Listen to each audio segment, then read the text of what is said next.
Have you ever noticed how the friend you once laughed with, the one you trusted, the one you thought would always stand beside you, suddenly feels less like an ally and more like a rival?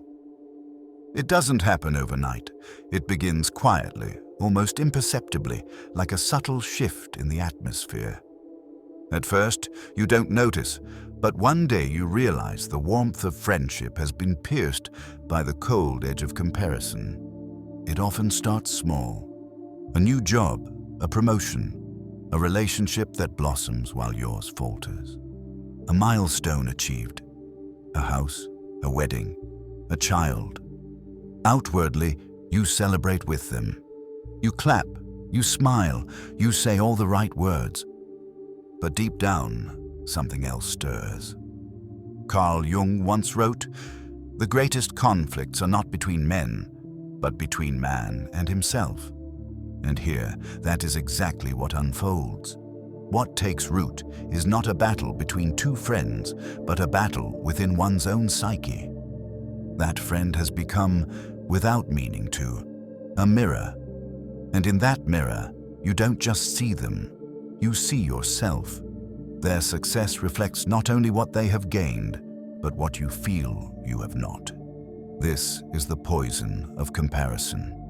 Psychologists have long understood it. Leon Festinger's theory of social comparison describes how we instinctively measure ourselves against those closest to us. And strangely, the closer they are, the sharper the comparison feels. If a billionaire wins another billion, we shrug. But if a friend earns a raise, we measure our own value against theirs. Their success feels personal, almost like it has something to say about our worth. Erich Fromm observed that modern life often pushes us into what he called the marketing orientation. We begin to see ourselves not as living beings, but as products to be measured, evaluated, and compared. In this mindset, every achievement by someone close to us becomes a silent evaluation of our own life. Their gain exposes our insecurity. Their light casts a shadow on our path. And yet, rivalry rarely erupts in open conflict. It doesn't shatter with a loud argument. It decays slowly. Congratulations grow shorter. Laughter feels less genuine.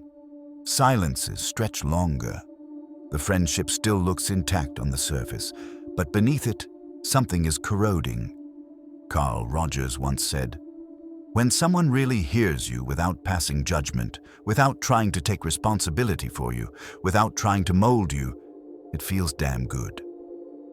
That is the essence of friendship. But when comparison creeps in, that unconditional acceptance vanishes. Instead of listening, we calculate. Instead of enjoying, we measure. Instead of being together, we keep score. And here is the truth. This happens to nearly everyone. Not because we are bad friends, not because we are jealous monsters, but because competition is stitched into us. Think back to childhood. A sibling praised more, a teacher comparing your work, a parent's approval feeling conditional. These early lessons don't disappear, they reappear in adult friendships. Jung would call this a complex. Emotional knots tied in childhood, tightening whenever someone close to us shines. The moment of realization can be sharp. At a dinner table, when your friend announces their new opportunity and the room bursts into applause, you clap too, but inside you feel hollow. Scrolling through their social media, where every image of joy feels like a reminder of what you haven't reached, or in something small, a passing remark that leaves you unsettled. Suddenly, you're no longer simply sharing life. You're running a race you never agreed to. Why does it hurt more when a friend succeeds than when a stranger does? Because friendship carries an unspoken contract. We're in this together. We expect to stumble together, to grow side by side, to succeed in rhythm. When life breaks that symmetry, it feels like betrayal. Not because they betrayed us, but because the image of equality we carried has crumbled. Fromm argued that one of our deepest needs is relatedness, the sense of belonging, of being equal, of being with. When a friend's success separates us, relatedness collapses. Joy becomes distance. Belonging becomes isolation.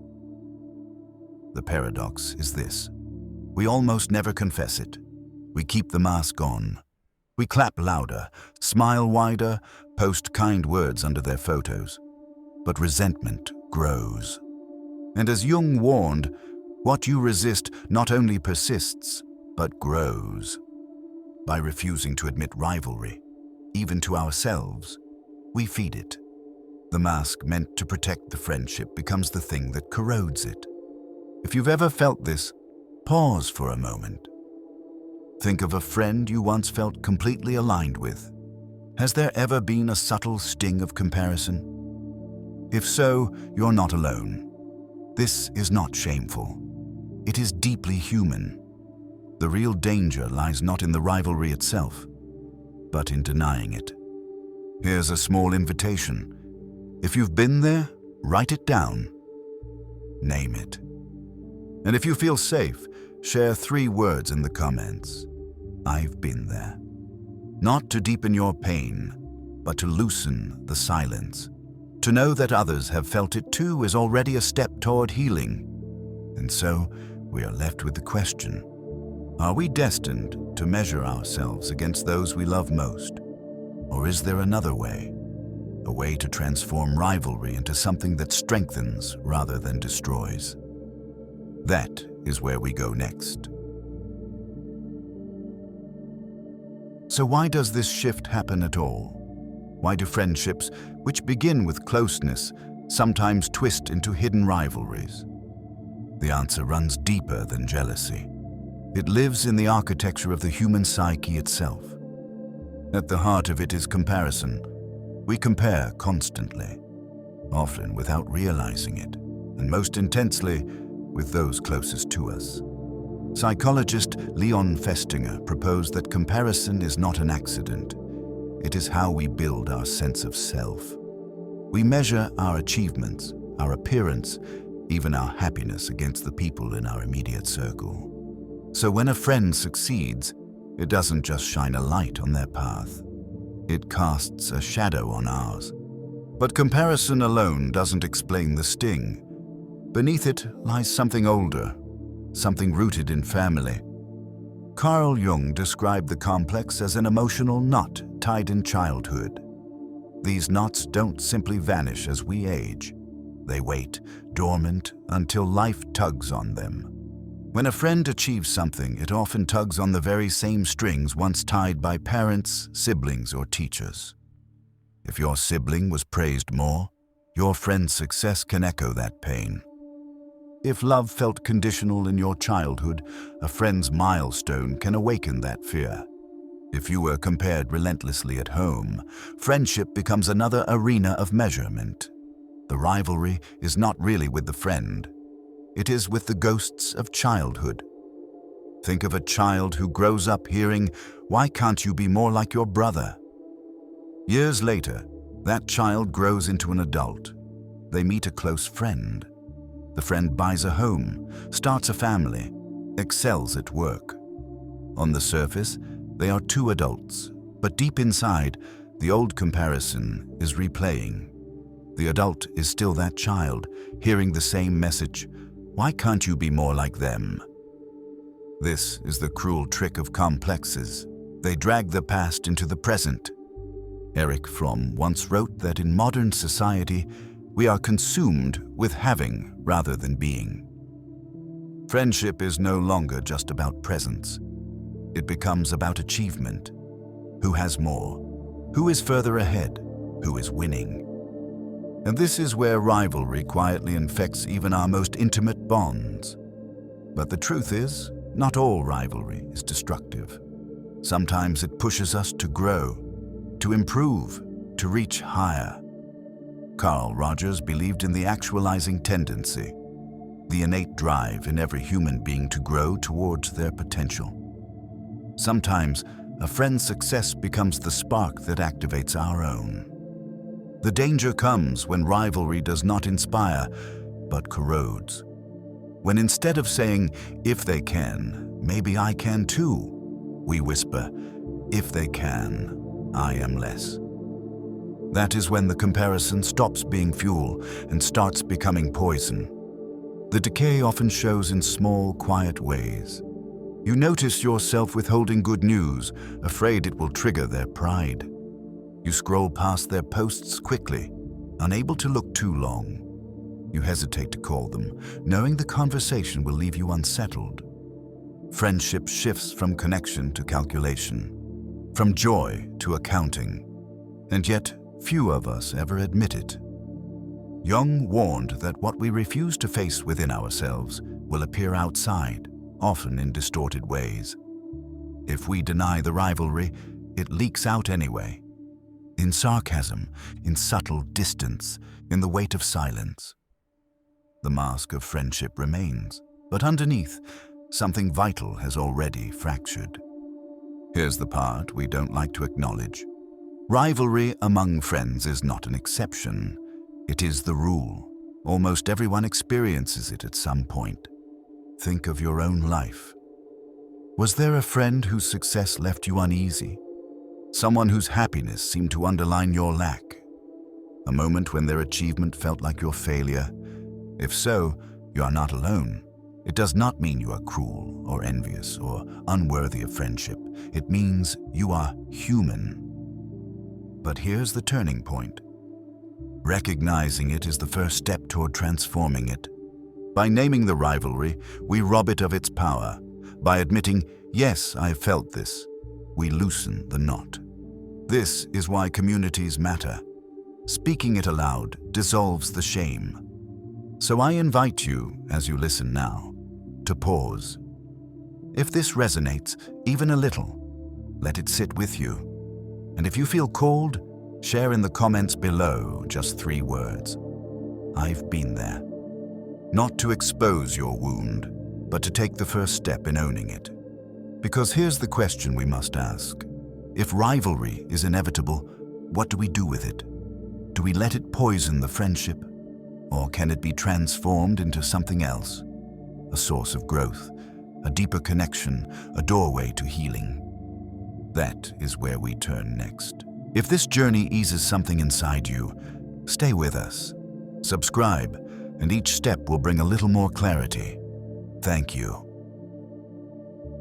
We rarely admit rivalry. Not to our friends, not even to ourselves. Instead, we put on the mask. We clap louder. We smile wider. We say, "I'm so proud of you," even when our stomach knots. And at first, it works. The mask protects the friendship. It protects our image of being a supportive friend. But in time, the mask becomes heavy.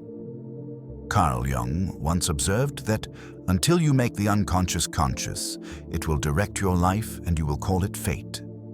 This is the danger of hiding rivalry. By denying it, we don't dissolve it. We hand it power, and it leaks out anyway. Not as honest words, but as distortion.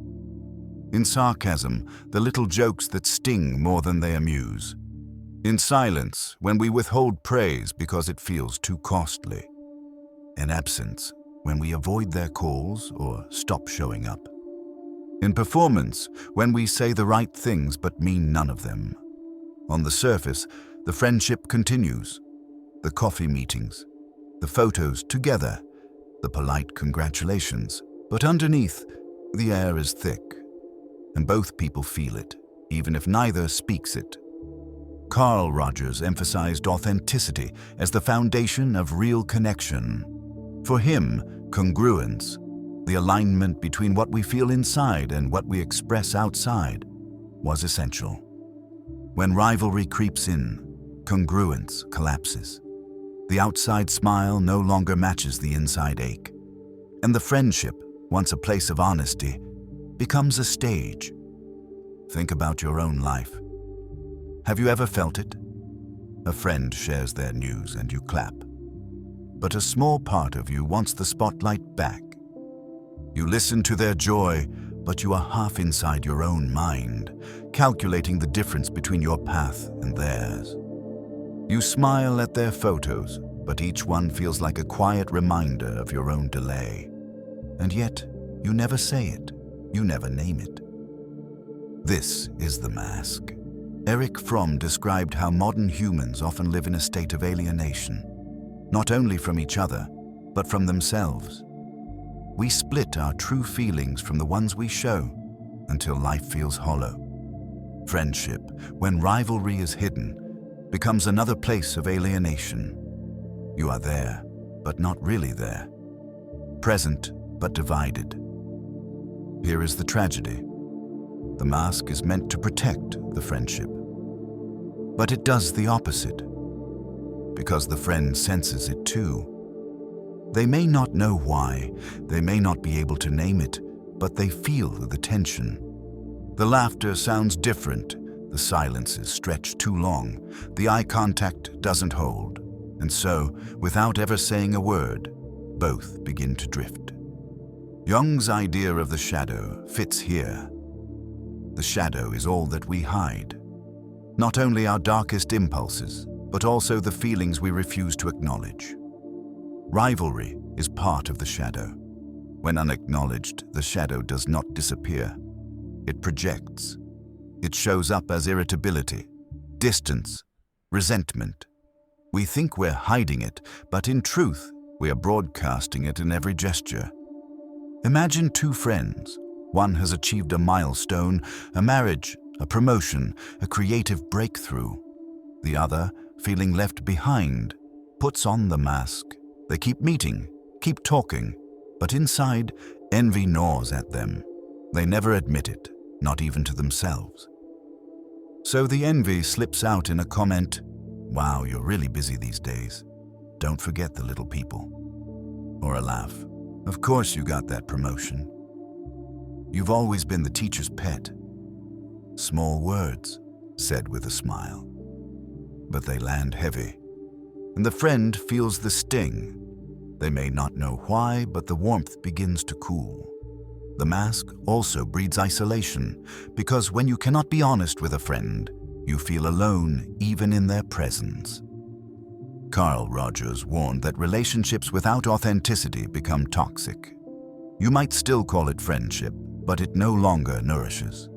Instead of joy, there is calculation. Instead of closeness, there is quiet distance, and all because the rivalry was buried rather than faced. If you've ever worn this mask, you know its weight. You smile, but it doesn't feel real. You cheer, but it leaves you empty. You sit together, but inside, you're elsewhere. And yet many of us continue for years this way, because the mask feels safer than the risk of truth. But here's the paradox.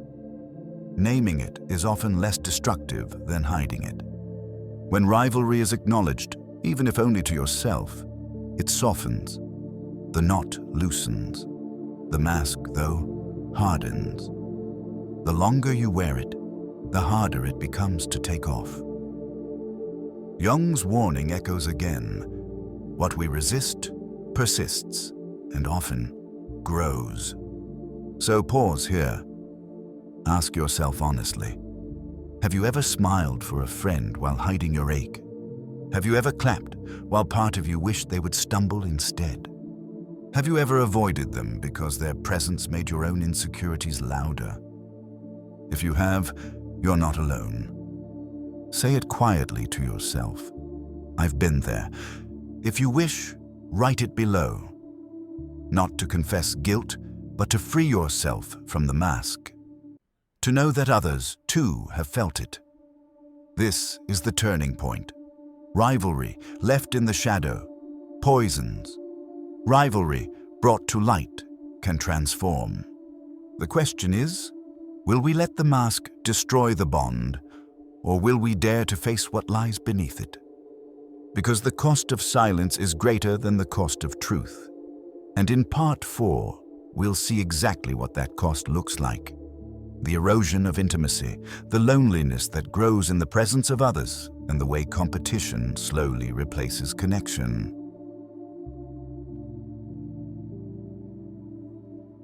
What happens if rivalry stays unspoken? The answer is simple.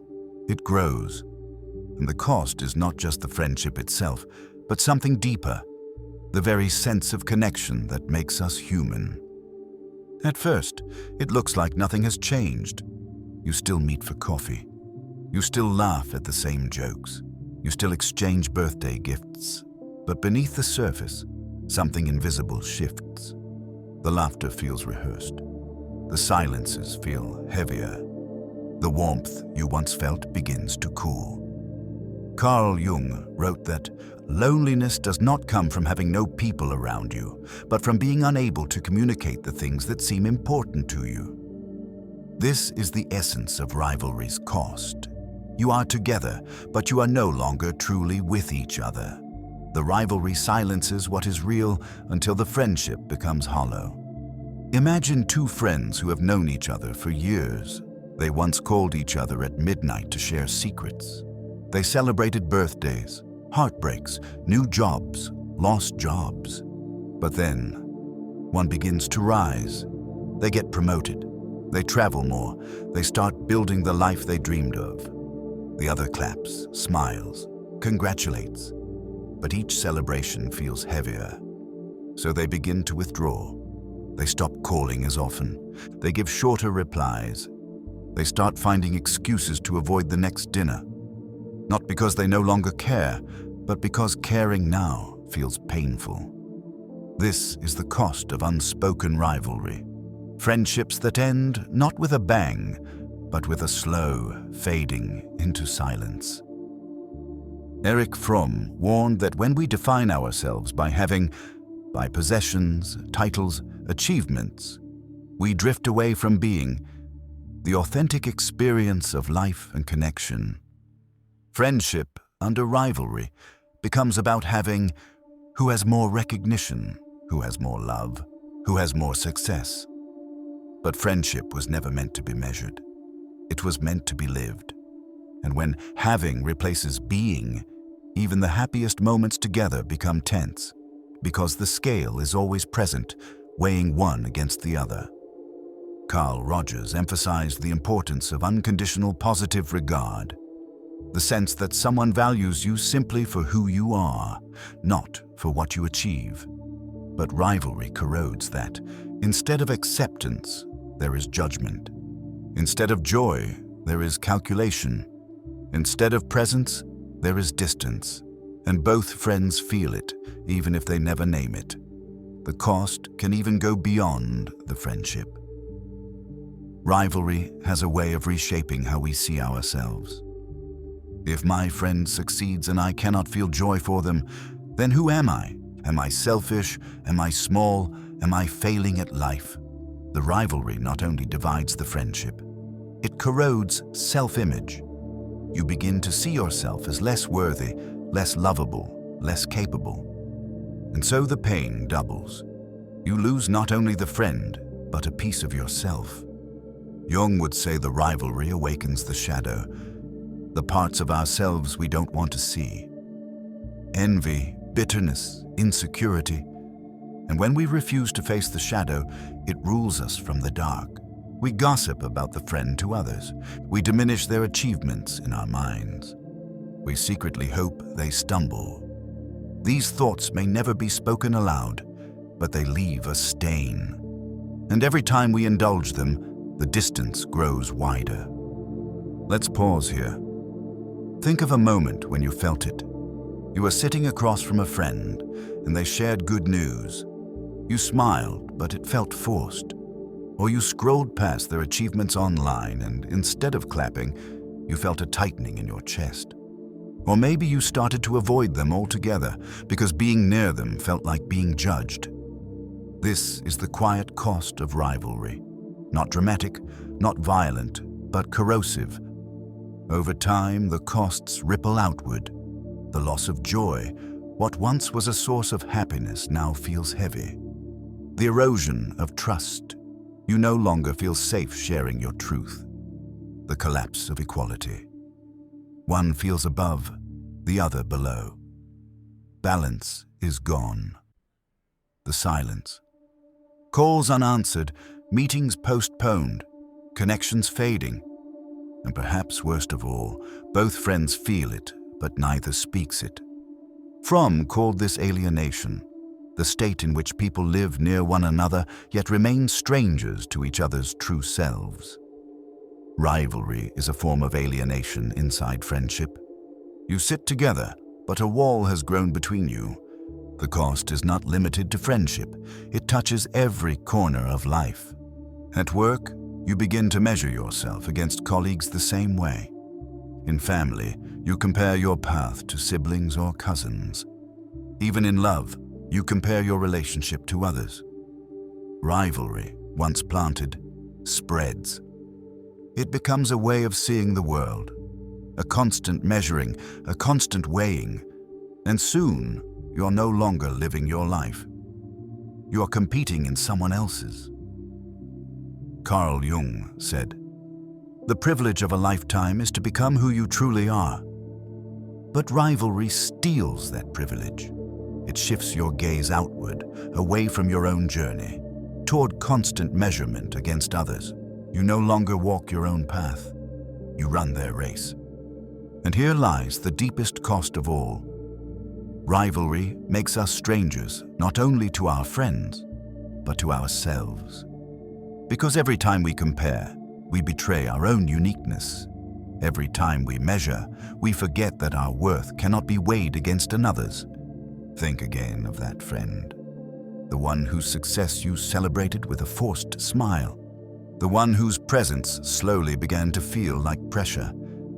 The one you may already have lost, not because of conflict, but because of silence. That is the cost. And yet, this is not the end.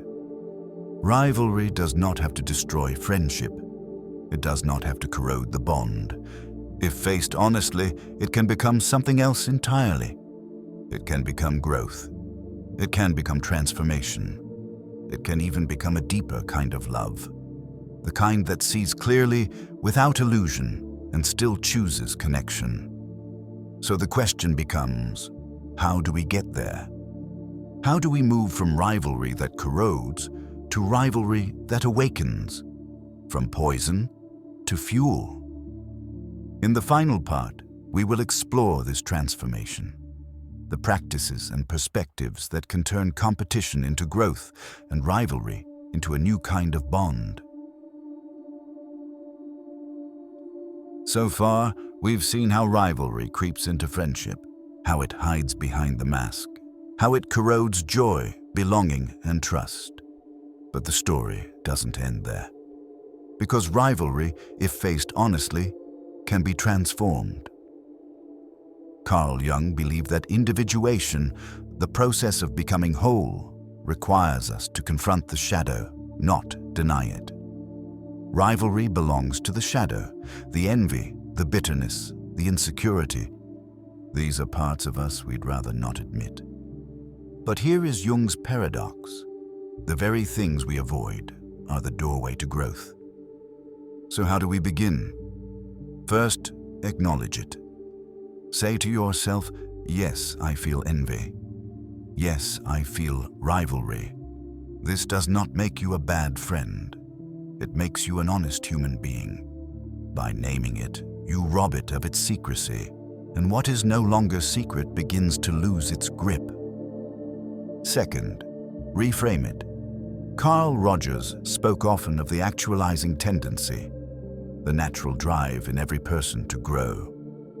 Rivalry, when acknowledged, can be fuel for this growth. Instead of saying, their success means I am less, you say, their success shows me what is possible. Instead of letting envy harden into resentment, you let it soften into curiosity. What is their life showing you about your own longing, about the places you have yet to step into? Third, communicate it. This is the hardest part, and also the most healing. Imagine sitting across from your friend and saying, I love you. And sometimes when I see your success, I struggle. Not because I don't want you to thrive, but because it stirs something in me.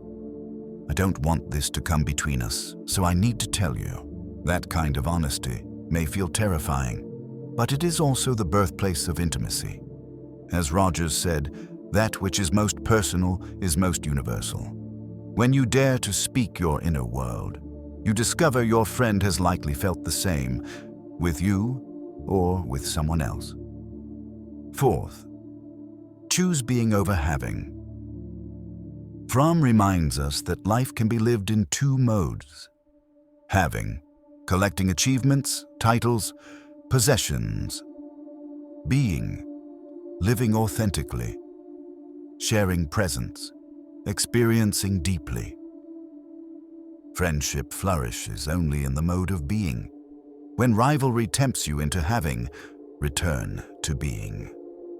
Sit with your friend not as competitor, but as companion. Measure not what they have, but what you share. Remember, the value of friendship is not in equality of success, but in equality of presence. Fifth, see the bigger picture. Jung wrote, "The meeting of two personalities is like the contact of two chemical substances. If there is any reaction, both are transformed." Friendship is not about staying the same. It is about being changed by each other. Sometimes that change comes with discomfort. Sometimes it stings. But if you allow it, it transforms you both. So here is the challenge. Think of the friend who once felt like a competitor. Instead of avoiding the feeling, sit with it. Write it down. Name what their success awakens in you. Then ask, what does this reveal about my own unlived life? And if you are brave enough, reach out to them. Share a small truth. It may be the first step in transforming rivalry into something deeper. Because the real danger is not rivalry itself, it is silence. And the real gift of rivalry is not destruction, it is growth.